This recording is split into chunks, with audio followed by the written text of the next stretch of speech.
नमस्कार दोस्तों, तो कैसे आप लोग। दोस्तों आज के इस वीडियो में हम बात करने वाले हैं रीजनिंग के मोस्ट इम्पोर्टेंट क्वेश्चन जो आपका एग्जाम जल्दी होने वाला है अतुल महसूर का। उसमें दोस्तों रीजनिंग पूछा जाता है और भर भर के आता है। तो उसी एग्जाम की दृष्टि से आज हम अतुल महसूर एग्जाम की दृष्टि से आज हम रीजनिंग के क्वेश्चन हल करेंगे और ये वेरी इंपॉर्टेंट है। यही क्वेश्चन आएगा आपके एग्जाम में। अगर ये नहीं आया तो समझ लीजिए दोस्तों कि इससे रिलेटेड आएगा। मतलब दोस्तों अगर इसी प्रकार का क्वेश्चन आएगा, लेकिन अंक भले बदले हो सकते हैं, लेकिन इसी प्रकार का क्वेश्चन आएगा आपके एग्जाम में। चलिए स्टार्ट करते हैं पहले क्वेश्चन से। दोस्तों वीडियो को स्किप मत करना, वीडियो को पूरा देखिएगा, आपको अच्छे से समझ में आएगा। आप भी सोचोगे कि हाँ आज इस वीडियो में हमने रीजनिंग कुछ सवाल हल किए हैं। ठीक है, तो चलिए वीडियो को स्टार्ट करते हैं। पहला क्वेश्चन दिया हुआ हमारा, तीन त्रिभुज दिया है। ठीक है, तीन त्रिभुज, इसको हमको बताना है कैसे क्या हुआ इसमें। तो देखिए, जिस प्रकार 38 दिया है कैसे आया है, उसी प्रकार 56 आया है, उसी प्रकार क्वेश्चन मार्क में हम हल करेंगे। चलिए देख लेते हैं। अगर हम ये 4 को, 6 को, 8 को अगर आपस में जोड़ लेते हैं, ठीक है, क्या करते हैं आपस में जोड़ लेते हैं तो कितना होगा, 9 छः 15 हो जाएगा, 15 4 19, 19 होगा दोस्तों। 19 को अगर हम 2 से गुणा कर दें, क्या करते हैं 19 को अगर हम 2 से गुणा कर दें तो 19 दूना कितना होता है 38। हमारा 38 इस ऑप्शन में दिया है। ये लॉजिक लगेगा दोस्तों, ये लॉजिक दोनों में लगेगा। ठीक है, चलिए देखते हैं। 9 और 8 कितना होता है, 9 8 17 होता है। कितना होता है 17 होता है। और 17 में अगर हम 11 जोड़ेंगे, अगर हम 11 जोड़ेंगे कितना होगा दोस्तों, 17 में आप जोड़ लेना एक बार। 17 में अगर हम 11 जोड़ेंगे तो हमारा आएगा 28। कितना आएगा 28। 28 को अगर हम 2 से मल्टीप्लाई करते हैं तो हमारा आएगा 56। कितना आएगा 28 दूना होता है 56। उसी प्रकार इस लॉजिक, इस त्रिभुज में लॉजिक लगेगा। चलिए देखते हैं। अगर हम 12 को 11 को और 11 को, मतलब 12 को 13 को 11 को आपस में जोड़ लेते हैं तो कितना होगा। अगर हम इनको आपस में जोड़ लेते हैं तो हमारा आएगा, कितना आएगा दोस्तों 36। कितना आएगा 36। 36 को उसी प्रकार अगर हम 2 से मल्टीप्लाई करते हैं तो 6 दूनी 12, 3 दूनी 5, 5 1 कितना होगा दोस्तों, 6 दूनी 12, 3 दूनी 6, 6 1 7, कितना आएगा 7। यानी दोस्तों 72। 72 किस ऑप्शन में दिया है, ऑप्शन ए में दिया है, तो ऑप्शन ए करेक्ट हो जाएगा। ठीक है, इसी प्रकार दोस्तों रीजनिंग क्वेश्चन हल किए जाते हैं। आई होप कि आपको अच्छे से समझ में आएगा। चलिए मैं फिर से बता देता हूँ एक बार। अगर हम 4 को 6 को 9 को जोड़ लेते हैं तो हमारा कितना आएगा, चलिए बताइए। 6 4 10 और 10 में 9 जोड़ेंगे तो 19। 19 को अगर हम 2 से गुणा कर देंगे तो हमारा 38 आएगा। कितना आएगा 38। उसी प्रकार अगर हम 9 को 8 को 11 को आपस में जोड़ लेते हैं तो कितना आएगा, कितना आएगा दोस्तों 28 आएगा। 28 को अगर हम 2 से गुणा करेंगे तो हमारा 56 आएगा। उसी प्रकार अगर हम 12 को 13 को 11 को आपस में जोड़ लेते हैं तो कितना आएगा 36 आएगा। 36 को अगर हम 2 से गुणा करेंगे तो हमारा 72 आएगा। ठीक है, चलिए आई होप कि आपको समझ में आया होगा। चलिए अगला क्वेश्चन देखते हैं, वेरी इंपॉर्टेंट है दोस्तों। मैं दोस्तों बोलता हूँ आप वीडियो को मिस मत करना, वीडियो को स्किप मत करना। मैं 100% बोलता हूँ आपको अच्छे से समझ में आएगा, लेकिन आप पूरा देखेंगे तब। ठीक है, चलिए दूसरा क्वेश्चन है, नीचे दिए गए विकल्प में संबंधित शब्द को चुनिए। पैमाने का संबंध है लंबाई से, तो सिस्मोग्राफ का संबंध किसने होगा, किसमें होगा। तो दोस्तों आप सभी लोग को पता होगा कि पैमाना को किससे नापते हैं, तो लंबाई से नापते हैं। किससे नापते हैं, पैमाना को लंबाई से नापते हैं। तो सिस्मोग्राफ को किसमें नापते हैं, तो सिस्मोग्राफ को हम भूकंप की तीव्रता नापते हैं। किसमें नापते हैं, भूकंप की तीव्रता नापते हैं। किसमें नापते हैं, भूकंप की तीव्रता नापते हैं। ठीक है, ये दोस्तों शब्द एनालॉजी का क्वेश्चन था। फिर है रीजनिंग का मोस्ट इंपॉर्टेंट क्वेश्चन जो अक्सर एग्जामों में पूछा जाता है। निम्नलिखित श्रृंखला श्रेणी में असंगत आपको चुनना है। ठीक है, तो कैसे आप चुनोगे, आप बताना कमेंट करके कि आपका ये आंसर इसको पता था कि नहीं पता था। चलिए हम देख लेते हैं। 30 दिया है, 27 दिया है, 36 दिया है, 45 दिया है, 72 दिया है। इसको हम क्या करेंगे, वेरी इजी क्वेश्चन है दोस्तों, मैं बताऊंगा आपको वेरी इजी लगेगा। चलिए अगर ये दोस्तों इसको हम जोड़ लेते हैं, 3 को 0 को जोड़ लेते हैं, 2 को 7 को जोड़ लेते हैं आपस में, 3 को 6 से जोड़ लेते हैं, 4 को 5 से जोड़ लेते हैं, 7 को 2 से जोड़ लेते हैं। तो 3 को 0 में जोड़ेंगे तो हमारा 3 ही आएगा। 7 2 कितना होगा दोस्तों 9 आएगा। 6 3 कितना आएगा दोस्तों 9 आएगा। 5 4 कितना आएगा 9 आएगा। 7 2 कितना आएगा 9 आएगा। आपका आंसर आपके सामने है। इसमें दोस्तों असंगत बताना है आपको।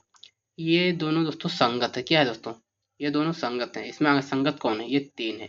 ठीक है, तो आंसर आपका कौन होगा, तो आंसर आपका ये 30 होगा। ठीक है, 30 के हिसाब से मैंने दिया है, ऑप्शन नंबर ये में दिया है 30। ठीक, आई होप कि आपको समझ में आ रही होगी। चलिए अगला देखते हैं। दोस्तों मैं बोलता हूँ वीडियो को प्लीज़ स्किप मत करना, आप वीडियो को पूरा देखना, आपको अच्छे तरीके से समझ में आएगा। नहीं समझ में आएगा तो आप कमेंट करना, मैं दोबारा बताने का प्रयास करूँगा। ठीक है, इनक्रिप्ट का संबंध है BMXIBKG से, उसी प्रकार ये RC उसी कोड में क्या लिखा जाएगा। तो मैं बता दूं दोस्तों, आपको ABCD ये से जेड तक लिखना है और उसको ऐसे याद करना है कि ये कितने नंबर पे आता है, बी कितने नंबर पे आता है, सी, ये टू जेड लिख लेना है और उसका अपोजिट याद कर लेना है। जैसे ये का अपोजिट होता है जेड, उसी प्रकार इसको इसमें हमको अपोजिट बताना है। तो ये ई का अपोजिट है वी, आप देख लीजिए लिख करके। एन का अपोजिट है एम, सी का अपोजिट है एक्स, आर का अपोजिट है आई, वाई का अपोजिट है बी, पी का अपोजिट है के और टी का अपोजिट है जी। ठीक है, ई का अपोजिट है वी, एन का अपोजिट है एम, सी का अपोजिट है एक्स, आर का अपोजिट है आई। उसी प्रकार दोस्तों इसमें अपोजिट दिया हुआ है। ठीक है, तो उसी प्रकार ये आर सी को हम क्या लिखेंगे। तो दोस्तों मैंने अभी बताया था खुला है नट। ठीक है, उसी प्रकार ये का अपोजिट क्या होगा, ये का अपोजिट होगा जेड। ठीक है, अपोजिट हमारा होगा जेड, आर का अपोजिट होगा आई, सी का अपोजिट होगा एक्स। ठीक है, क्योंकि यहाँ पर सी का अपोजिट दिया था एक्स, मैंने अभी आपको बताया था। ठीक है, तो जेड आई एक्स किस ऑप्शन में मिल रहा है, तो ऑप्शन नंबर हमारा बी में मिल रहा है। किसमें मिल रहा है, ऑप्शन नंबर बी में हमारा मिल रहा है, तो ऑप्शन नंबर बी करेक्ट हो जाएगा। आई होप कि ये वीडियो आपको समझ में आ रही है, क्वेश्चन आपको समझ में आ रहा है। मैं दोस्तों फिर से बता दूं, इसका दोस्तों अपोजिट दिया हुआ है। ठीक है, तो इसका अपोजिट दिया तो हम इसका भी अपोजिट उसी प्रकार निकाल लेंगे। जिस प्रकार इसका संबंध है उसी प्रकार हम इसका संबंध निकाल लेंगे। ठीक है, तो ऑप्शन नंबर बी करेक्ट हो जाएगा। चलिए अगला क्वेश्चन देखते हैं, वेरी इंपॉर्टेंट क्वेश्चन है। आई होप कि भी क्वेश्चन आपको समझ में आ रही होगी। देखते हैं, यदि 3 स्टार 2 का संबंध 25 से है तो 8 स्टार 7 का संबंध 225 से है, तो 7 स्टार 2 का संबंध किससे होगा। वेरी इजी क्वेश्चन है दोस्तों, चलिए बताता हूँ मैं आपको। अगर हम दोस्तों 3 को 2 को जोड़ लें आपस में, 8 को 7 को आपस में जोड़ लें, 7 को 2 को आपस में जोड़ लें, तो 3 तो कितना होता है 5, 8 7 कितना होता है 15, 7 2 कितना होता है 9। इसका हम क्या करेंगे, इसका हम स्क्वायर कर देंगे। क्या कर देंगे, स्क्वायर। तो 15 का अगर आप स्क्वायर करोगे तो 5 कितना होता है, 25 होता है। 15 का अगर हम स्क्वायर करेंगे, 15 का स्क्वायर होता है हमारा 225। ये लॉजिक हमारा काम कर गया। तो उसी प्रकार हम 7 को 2 में जोड़ेंगे, अगर हम 9 आएगा, और 9 को अगर हम स्क्वायर करेंगे तो 9 9 कितना आता है 81। 81 के ऑप्शन में दिया है, ऑप्शन नंबर डी में दिया है, तो हमारा ऑप्शन नंबर डी करेक्ट हो जाएगा। दोस्तों आपके एग्जाम में यहाँ पर अंक बदला हो सकता है, लेकिन लॉजिक यही लगाना दोस्तों, एक बार ट्राई करना, अगर ये लॉजिक लगता है तो यही लॉजिक लगाना। ठीक है, चलिए अगला क्वेश्चन देखते हैं। दोस्तों अगर वीडियो पसंद आ रही हो तो प्लीज़ वीडियो को लाइक करना। दोस्तों आप लोग वीडियो को देख लेते हो लेकिन वीडियो को लाइक नहीं करते, तो आप तुरंत लाइक करिए। ठीक है, चलिए अगला क्वेश्चन देखते हैं। दोस्तों BCF CDG DEH, चलिए इसका बताता हूँ कैसे करना है। चलिए बी के बाद क्या आता है, सी आता है, सी के बाद क्या आता है, डी आता है, डी के बाद क्या आएगा दोस्तों, डी के बाद हमारा ई आएगा। ठीक है, सी के बाद क्या आता है, डी आता है, डी के बाद क्या आता है, ई आता है, ई के बाद क्या आता है, एफ आता है। क्या आता है, एफ आता है। उसी प्रकार एफ के बाद क्या आता है, GHI। ठीक, आपको समझ में आ रही होगी। बी के बाद सी आएगा, सी के बाद डी आएगा, डी के बाद ई आएगा, सी के बाद डी आएगा, डी के बाद ई आएगा, ई के बाद एफ आएगा, एफ के बाद जी आएगा, जी के बाद एच आएगा, एच के बाद आई आएगा। EFI किस ऑप्शन में दिया है, तो ऑप्शन नंबर ये में दिया है, तो ऑप्शन नंबर ये करेक्ट हो जाएगा। चलिए हम अगला देखते हैं क्वेश्चन, वेरी इंपॉर्टेंट क्वेश्चन है दोस्तों। यदि सितंबर का संबंध 54 से है, जनवरी का संबंध 42 से है, दिसंबर का संबंध 48 से है, तो अगस्त का संबंध किससे होगा। ये वेरी इंपॉर्टेंट है। चलिए देखते हैं, सितंबर में कितने अंक हैं ये आप जोड़ लीजिए, जनवरी में कितने अक्षर हैं ये आप जोड़ लीजिए, दिसंबर में कितने अक्षर हैं ये आप जोड़ लीजिए। चलिए हम जोड़ते हैं। दिसंबर में कितने अंक है दोस्तों, चलिए देखते हैं, 1 2 3 4 5 6 7 8 9, कितने अंक हैं 9। 9 के टेबल में 54 आता है।